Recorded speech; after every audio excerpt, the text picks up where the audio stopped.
Hey, welcome to GSM Durango. We are in week 4, our final week of our dating and relationship series called God, Guys, and Girls. And look, throughout this series, we've been looking at healthy relationships, not just in dating world, but also within siblings, friends, parents, or whatever like that. But we are honing in on dating relationships that even maybe you're like, I'm just in middle school or I'm just in high school. I'm a long ways away from marriage. But I do want us to paint a picture of how healthy relationships look now in order to prepare us for marriage later. And again, you might be saying, I'm a long way away from that. But here's what I want us to see. Here's the thing, or one of the things I want you to see today is that the present, where we currently live, will be your past, and it will present itself in your future. So what you're doing now will eventually become your past once you're into a future state. So like what you did 5 minutes ago is now in your past. And then whenever you were in your future, that some of that mess, some of that stuff that you did in your past will present itself. It has a pesky way of coming up in future relationships, what you did in your relationship and dating world now. So what I want us to see is in your dating life, in your relationships, lifestyle, whatever it is, it has a way of showing up later. And so what I want us to see is this. What can I do now to prepare for future marriage, for a future relationship? And look, sometimes we think that once I meet the right person, then everything will be okay. All of my mess, all of my problems will be in the past, and I won't have to worry about them anymore. But here's the thing. Single people, like two individuals, they have issues, they have mess, they have problems. And when they get married, it's two single people problems that combine and become a married person problem. And now they think, oh man, now there's marriage problems. But the truth is that two single people had problems that went unaddressed, and they got together, and it just compounded and made it complex, made it complicated.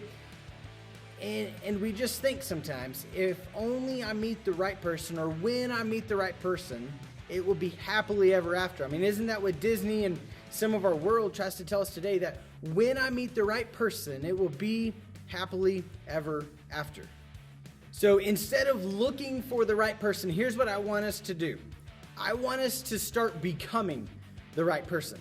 Okay, so instead of looking for the right person, the person that we want to meet, the person that we want to marry, the person that we want to be with forever and ever and be happily ever after with, what I want us to focus on is to become the right person. Maybe it's put this way, making a list of who it is, or the characteristics, the personalities of who would be your right person. So maybe they're kind, maybe they're pretty, maybe they have big muscles, or maybe they are a good cook, or whatever it is, whatever the qualifications or the characteristics that you're looking for in the right person. What I want us to do is look at, am I becoming the person that I'm looking for is looking for? Okay, so as we do this, what I want us to look at is, in the Bible, there's a book called 1 Corinthians, and it is a letter written to the church in Corinth. And what Paul does here is he looks at love. What does it look like to love other people? What is even the definition of love? And again, I said this earlier, like you might be sitting there and saying, I am way far away from using that L word, using the word love to describe my relationship with somebody else. But again, what I want us to do is to become now the person that we want to be with later. Become the right person now so that later you can have a healthy, flourishing, love-filled marriage and relationship. So let's look at 1 Corinthians chapter 13, starting there in verse 4. So, and it says this, in 1 Corinthians 13:4, love is patient. Now what does it mean to be patient? I think some of us, we have a hard time with this word, but a patient person is someone who is willing to wait. A person who doesn't push someone into something too quickly or push you into a decision too quickly. A patient person is somebody that doesn't view decision making as a race against time, but instead takes the time to think through things, pray about it, talk it over. They're patient in God's timing throughout their life instead of making the timing work on their own schedule. The second thing he says is love is kind. Look, a kind person is someone that views other people as more important than themselves. A kind person is someone whose decisions are no longer just based on his or her desires, but rather their decisions are based on the best intentions or the best interest of those around them. Another word for this could be considerate. Consider others' feelings first. The third thing that he mentions is it does not envy. Look, in order to know what love is, we kind of have to know what love is not. Love does not envy. I mean, do you even know what envy is? I think that's kind of a weird word sometimes, but envy is when I don't feel so good about me, so you can't feel so good about you. Or if your significant other is successful or makes more money than you, then you feel threatened. A person who does not envy does not make decisions based on what others have or what others want. Rather, they have a love that does not envy. The next one that he says is love does not boast. Look, boasting is common in relationships, and it's okay to be proud of your significant other, your boyfriend or girlfriend. It's okay to be proud of them, maybe their abilities on the basketball courts, or maybe how they treat you. It's okay to boast about some of those things or be proud about some of those things.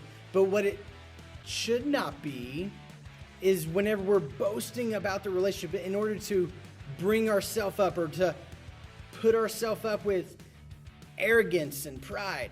And it leads to that next thing that Paul says is it is not arrogant or it is not proud. An arrogant person is somebody that is so full of themselves. Their ego is overinflated.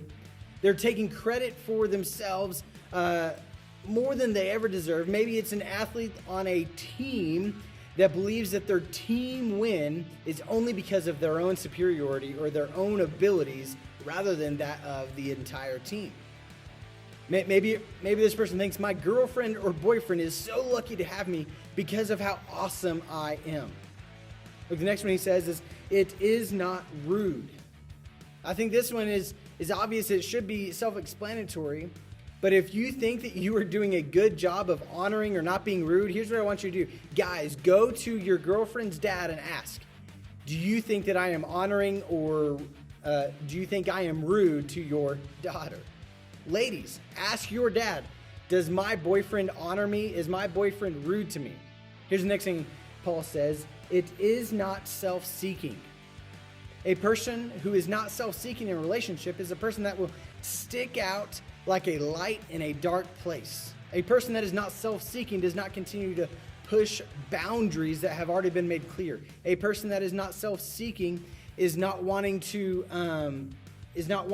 get credit or get their own desires fulfilled. Rather, a person that is not self-seeking is treating their significant other with the highest respect because it is in the best interest of their significant other. Next one. It is not easily angered. Ladies, here's what I want you to see. Does anger characterize your guy? Or even guys, does anger characterize your girlfriend? Look, a person with this, like, they are always hurling insults or belittling their significant other. Now, it's okay to have some anger in relationships. Like there can be some arguments or can be some anger that shows up, but it should not characterize your relationship. Are you easily angered? Is your significant other easily angered? Figure out that, because there is something bigger whenever anger is present all the time. Now, here's the last thing that Paul says in 1 Corinthians 13:7. It says this, it bears all things, believes all things, and hopes all things, and it endures all things. Look, this is what love looks like. And maybe you're like, man, this type of love, this type of dating or relationship that you described through 1 Corinthians 13, it sounds way too perfect. It sounds like it does not exist. It could never exist because it is way too perfect. But here's the thing. I think it's because like our understanding or when we think that, it's because we have allowed our culture or even Disney to define what love is. And look, I'm assuming that you want your dating relationship or your future marriage to last. And here's the trick. Here is the key to making your dating relationship or your future marriage last. You don't date like other daters. You don't date like the majority of daters, because the majority of daters have a flawed view of love. They have a flawed view of marriage, of what it all should look like. So what I want us to think about is to become the person that we need to become. And that is to characterize ourselves by love. And that love is defined there in 1 Corinthians chapter 13. Put on and practice this love that is described there.